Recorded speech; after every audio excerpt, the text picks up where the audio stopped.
Franchement, et je le dis tout haut ici, je viens de quitter les séances à l'Assemblée nationale, puisque comme vous le savez, on est en pleine session budgétaire. Mais ce que nous faisons ici cet après-midi n'est pas moins important que ce qui se passe à l'Assemblée nationale. Donc, Madiambal, je suis venue comme ta sœur, je suis venue te saluer, mais surtout saluer la fécondité de ta réflexion. Je n'ai jamais su comment, quand, où tu trouves le temps d'écrire, franchement.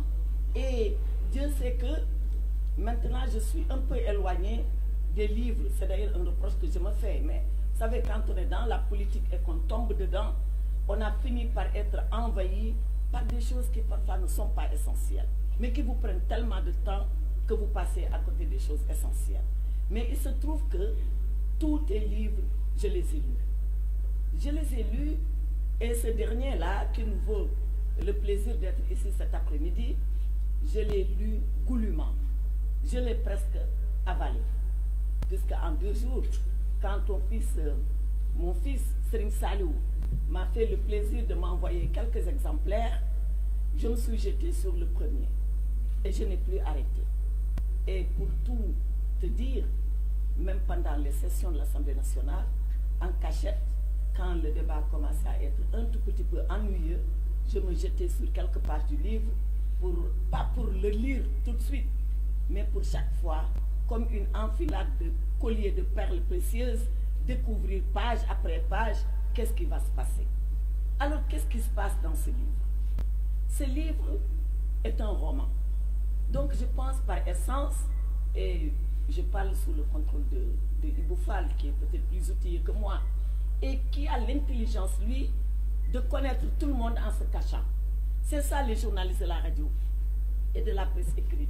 Ils n'apparaissent nulle part, mais ils sont toujours, tout le temps avec nous, et chaque matin du monde avec nous.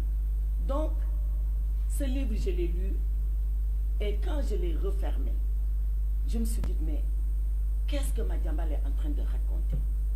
Est-ce que c'est une histoire vraie, qu'il a vraiment vécue, ou est-ce que c'est un roman qui est né de sa fertile imagination? Et je pense que c'est les deux à la fois, le roman aussi né d'imagination fertile. Mais il se trouve que dans ce roman-là, on retrouve des passages d'une réalité à la limite qu'on peut saisir, tellement qu'on se dit, mais on l'a vécu quelque part, on l'a vu quelque part, on l'a su quelque part, on me l'a raconté quelque part. Donc, après avoir fermé ce livre, on se dit, mais est-ce que c'est une fiction de Madiambal ou est-ce que c'est une réalité qu'il a vécue et qu'il est en train de nous transmettre? Parce que les personnages de ce roman, ils sont vrais. Ils sont même plus vrais que la vérité elle-même. Et nous, les juristes, et Madiambal en est un, on a l'habitude de dire qu'avant que quelque chose soit vrai, il faudrait qu'elle soit d'abord vraisemblable. Tout est vraisemblable dans ce livre parce que tout est vrai. Les personnages sont vrais. Quand je vois Thierno,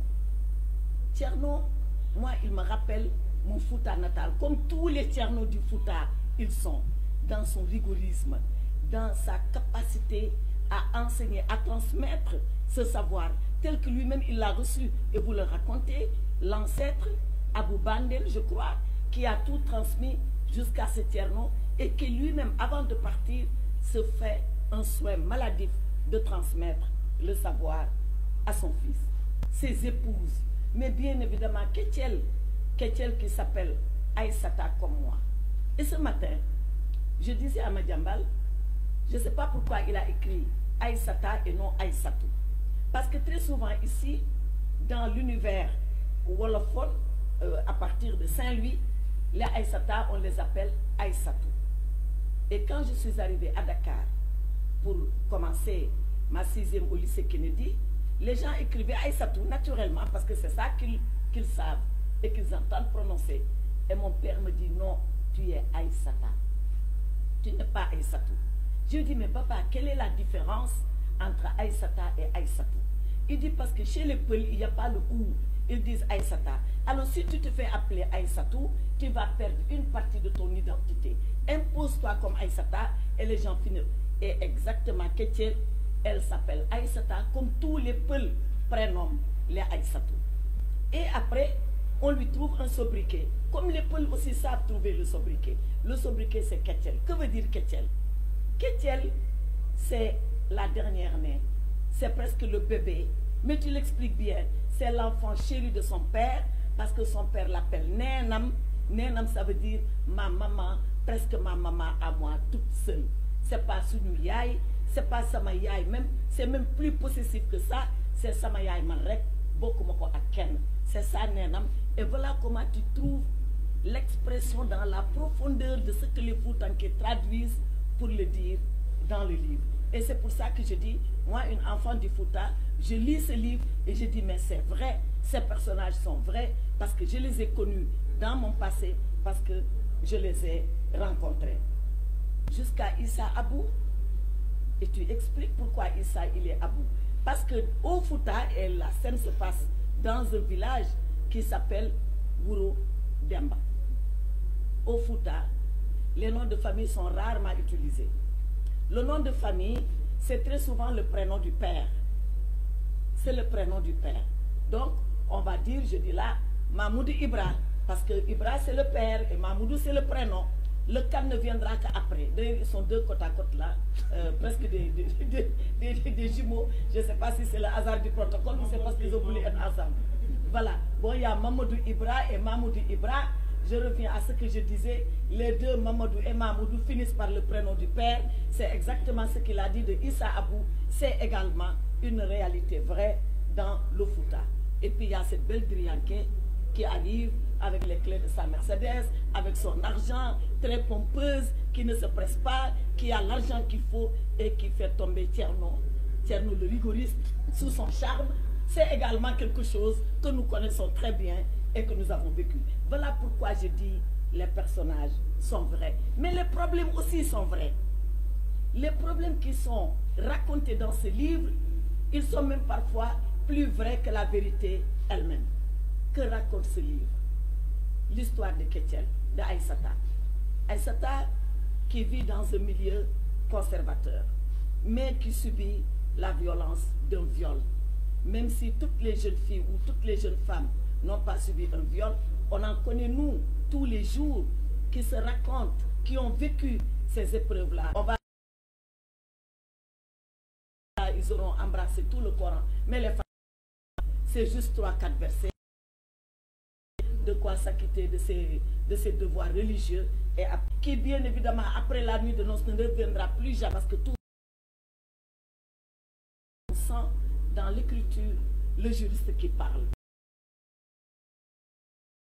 Mais bien évidemment qui dénonce la lenteur des procédures judiciaires avec ces juges d'instruction qui jamais n'instruira et voué aux gémonies par son père et voué aux gémonies par son père, le Tcherno, qui n'a pas accepté qu'elle puisse avoir cette grossesse hors mariage, qui n'a surtout pas accepté d'abord l'infanticide, ensuite la grossesse hors mariage, et qui l'a fait partir de la maison familiale. Mais elle ne part pas seule, elle part maison familiale. Mais elle ne part pas seule, elle part avec sa mère. Ça aussi c'est une réalité. Quand l'enfant réussit par les grâces de la maman. Mais quand l'enfant échoue, l'enfant a échoué parce que sa mère doit être elle-même l'auteur de l'échec. Et Tcherno sort Aïssata et sa mère du domicile.